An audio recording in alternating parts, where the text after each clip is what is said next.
Anyway, well, I had a question for you. So I found something new this week that I had not even heard of. I'm so out of touch with all pop culture things. I think most people have heard of this, but have you watched The Chosen? Yeah, I've seen some of it. Okay. What were your thoughts on it? Have you... I know that it's... So the parts that I've figured out so far, the feedback or the public feedback is, well, it's not perfectly biblically accurate. Well, no, it's a movie. I think we've talked a little bit about that you're never going to have one that's perfectly biblically accurate. One is because even when it was written, I mean, we look back and we translate it and we say, all right, is it this way and this way? But now there are some pretty... They're off the reservation a little bit. I think it's okay to take a little bit of liberty to make the story or fill in some of the backstory. Yeah. Because some of the backstory we don't have, such as 2 weeks ago. This past week was Legion. We don't have a backstory other than, all right, the town ran him out and he was in chains. When did he become? How old was he? We don't have any story like that. So sometimes you're going to have that. I think for the most part, though, it's kind of, I hate to say it, it's kind of like those commercials from the Super Bowl. At least it's got folks talking. Now, what do we need to talk about to make it right? Or is there something so blatantly in error that, okay, we got to address that? Yeah. And I don't know there is in The Chosen. Yeah. Well, and...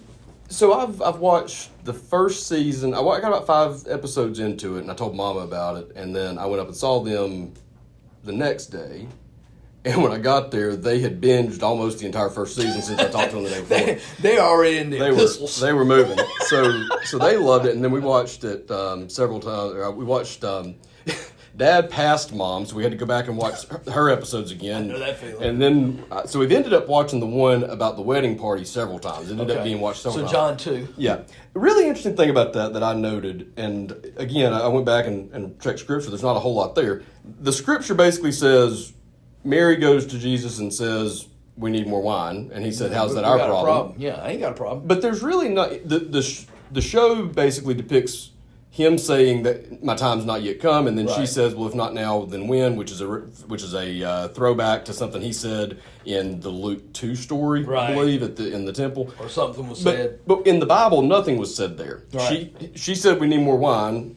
He said, "That's not our problem," and then he made more wine. So I asked my mom. I said, is the subtext there basically just Mama said so? Because that would be in line probably with Jesus. He would honor Mother and what she said. It's pretty interesting when you look at John 2, because I remember preaching this on a Sunday night one time with a great group of folks, and I think I made one of the sweetest ladies in the world a little upset at me.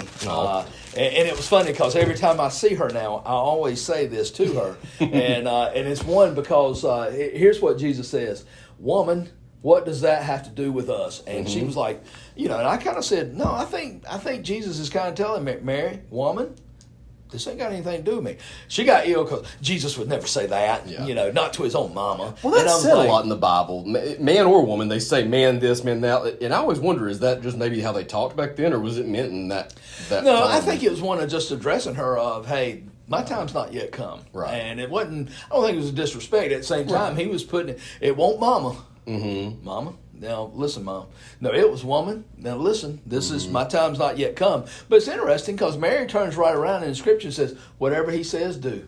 So maybe she saw something in his eyes that said, all right, my time's not yet come, but I'll do it. Right. Maybe it's something like that, but he never says, okay, I'm going to do it or whatever. And I think it was just one of, again, I think if you ever look, I mean, and this is kind of, I don't know if I want to go down this road or not, but it's not like Jesus was saying, let me do another miracle for you. Yeah.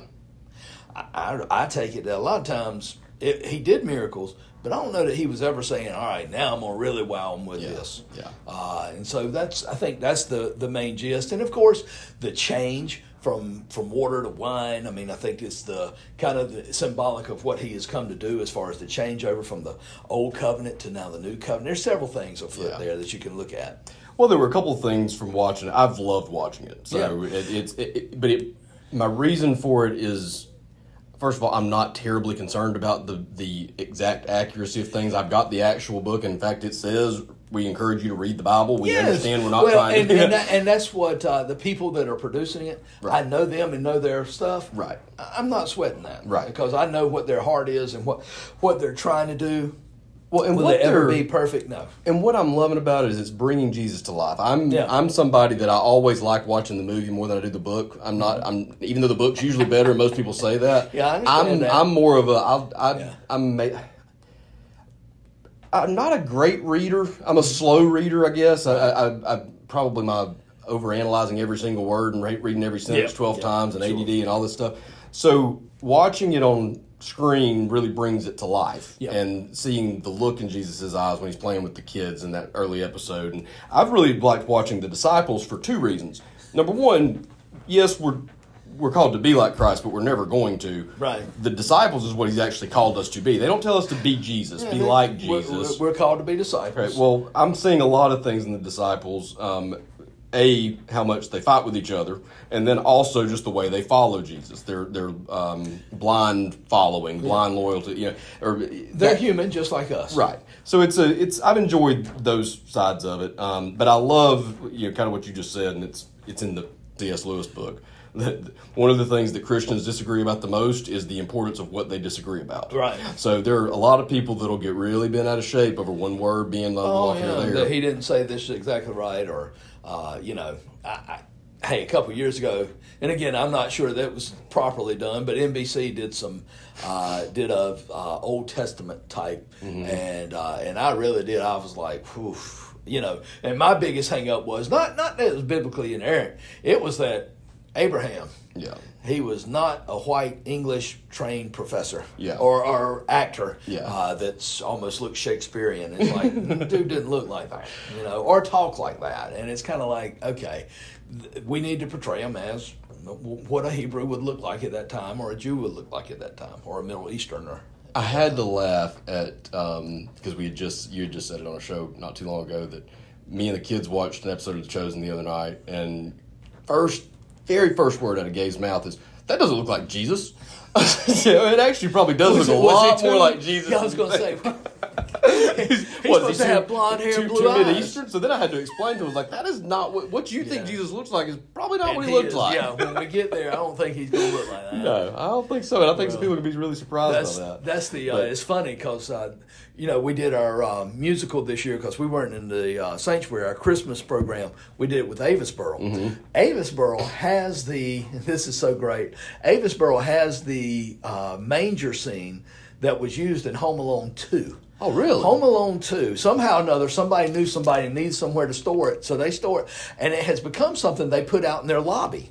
And so everybody from Fuquay were like, oh, look at that manger scene. And when they found out it was from Home Alone 2, of course, everybody goes and watches it. Well, in Home Alone 2, the baby in the manger, blonde hair and blue eyes, just as white as he could be. And you're sitting there like, because when I looked at it, I just had to laugh at it a little bit and just say, yeah, I don't know that he was that white. Yeah, that's hilarious.